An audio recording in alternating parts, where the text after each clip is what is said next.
All right, now to this. Child welfare workers are putting their own health at risk to ensure the safety of children in abusive homes during this pandemic. 40 of them submitted video diaries to CBS News. CBS News correspondent Jericka Duncan has that report. This is our waiting room. It's completely empty.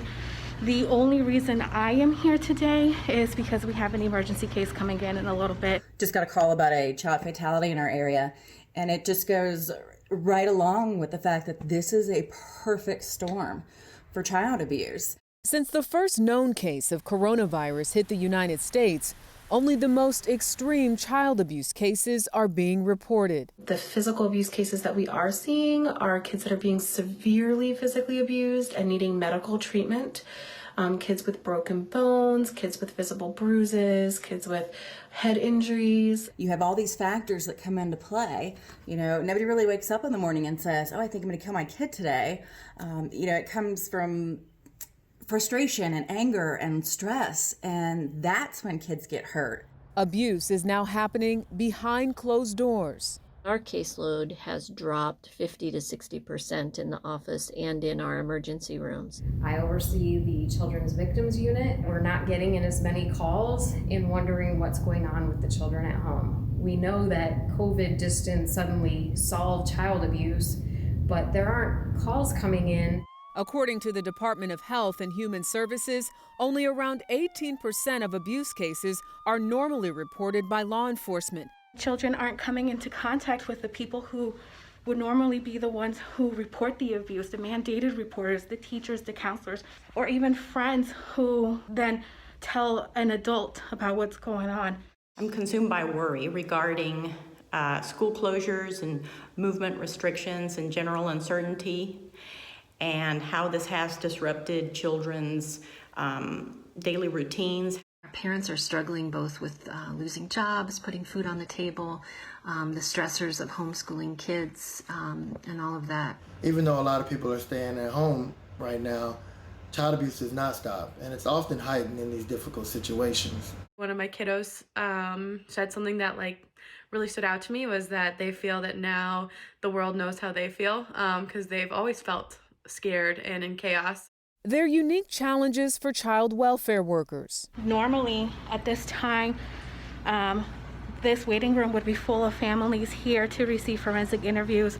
We are a juvenile detention facility. We house 12 boys, and we currently have 5 in-house. 7 are on extended home passes. The 5 that we have were not able to go on home passes because some of them actually don't have homes. We usually have lots of toys, but right now we have nothing in here. Whether working from home. This used to be my kitchen table. It's now a desk. And then over here, I've transformed a little corner into where I can take my virtual sessions.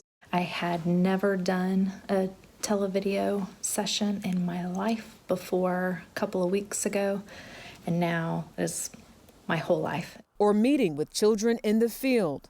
I feel really silly saying this, but I don't know which side to put against my face. I'm outside right now because this is where I've met with some of my families over the last couple of weeks as we try to social distance. I just finished up a forensic interview with a child, and now I'm going to disinfect this entire room, sanitize every surface that I can before we bring another child in here for a forensic interview. Since COVID-19, we've had to come up with unique ways to forensically interview kids. We drilled a hole through the wall, ran Ethernet to our rooms. We have things jerry-rigged so that we can set up a safe process where our interviewer sits and the child sits and they communicate via a video conferencing. It's a challenge. We're doing the best we can with talking to kids about their abuse experiences via video conferencing. It's really hard to try to talk about sexual abuse and extreme physical violence and watching a parent get murdered. I can no longer guarantee that what they say is going to remain confidential. And oftentimes they're sharing about the abuse that they endured in the space where they were abused. That's hard. Whether working in urban, rural, or tribal communities, staying inside is not an option. Our Indian child welfare workers are still going out in the field. I actually put 330 miles on my vehicle alone yesterday. We're working and doing everything we can to keep our children connected to their families. But as these areas are rural, in some areas we don't have any cell towers. Some of our families don't have laptops or cell phones. Our Indian children were already pushed aside, but they've always kind of been on the back burner. I feel that we need to focus more on our Indian children to make sure that they're still having those connections and that all of our efforts are still there. We clean once at night when the kids are asleep, and then we clean again during the day. We're checking temperatures about 2 to 3 times a day. As staff come in, we're checking temperatures at the door.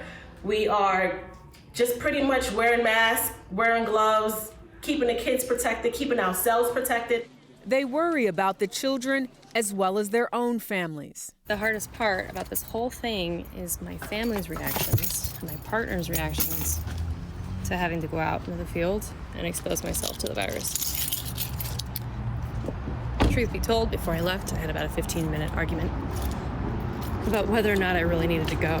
I'm feeling a little guilty because I didn't have a chance to wash my face mask. I don't have a washer or dryer at home. It cost me about $5 to do a load of laundry. And I have to think about my family. My dad's been laid off. My mom cleans houses for a living and nobody's calling right now. So I struggle with spending $5 a day to wash my mask. During this time, it crosses your mind that you could contract this virus and bring it home to your loved ones.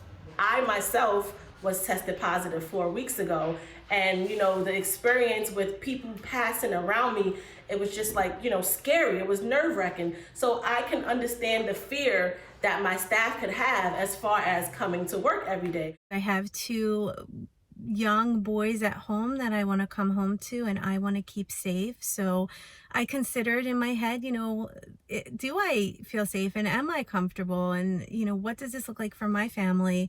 But with the second breath and the second thought, you snap back and you say, I have a client who needs me. This is what I do. This is my passion. I've been doing this for 10 years, so I've never said no.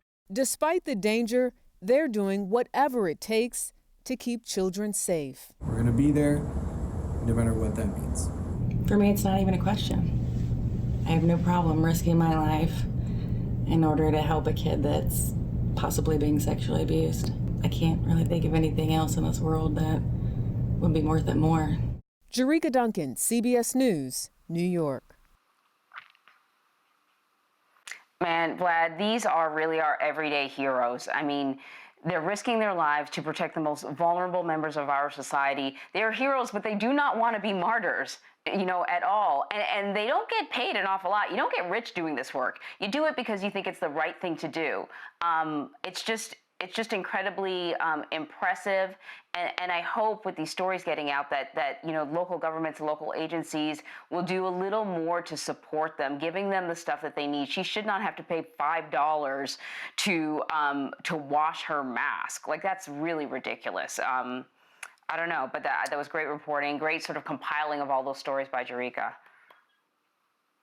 Really, really wonderfully done by Jericka to highlight an issue that I think a lot of people perhaps are not thinking about. It's understandable. The country's dealing with a pandemic. 67,000 people have passed away because of it. But there are so many other things that we have to not lose sight of. And I'm glad that she was able to highlight a group of people that are doing everything that they can to protect our country's most vulnerable, because sometimes, you can lose your sight of all that matters when you're focused on the one thing that you're fighting on a daily basis. So really, really tremendous reporting there. And as you say, Anne-Marie, I'm hoping that people will see this report and stop and think about those folks who are doing, God's work there.